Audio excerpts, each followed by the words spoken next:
Сәлем достар, бүгін біз сіздермен бірге бір жұмыртқаның көмегімен осындай өте тәтті керемет болып шығатын печенье дайындаймыз. Ең бірінші ыдысымызға жұмсақ сары майды, сұйық май және де жұмыртқаны қосып біркелкетіп араластырып аламыз.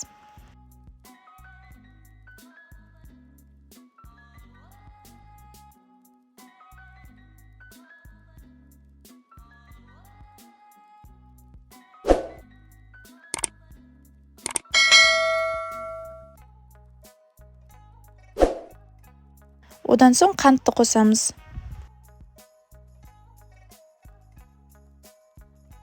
Қантымыз толықтай ерігеннен кейін үстіне разрыхлитель, яғни қопсытқышты қосып араластырып аламыз.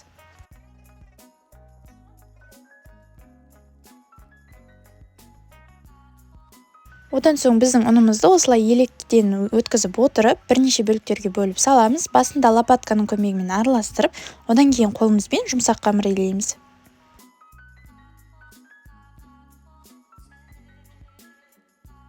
Қамырымыз осындай жұмсақ болып шығады. Оны осылай шариктерге бөліп, қолымызбен доңғалақ формаға келтіреміз.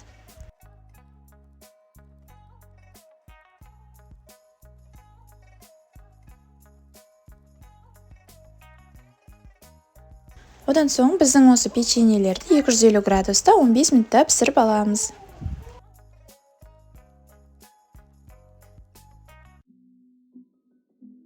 Печеньелерімізді осылай әдемілеп пісіріп алған соң шоколадты ерітіп осылай сәндесеңіз болады. Және де үстіне кокос стружкасын себуге болады.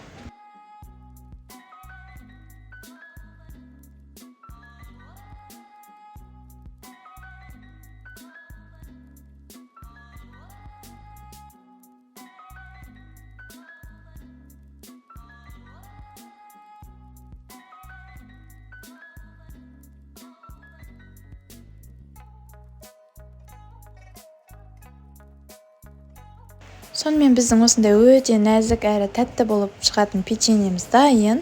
Өте оңай дайындалады. Егер рецепт ұнаса, міндетті түрде дайындап көріңіз. Ас болсын.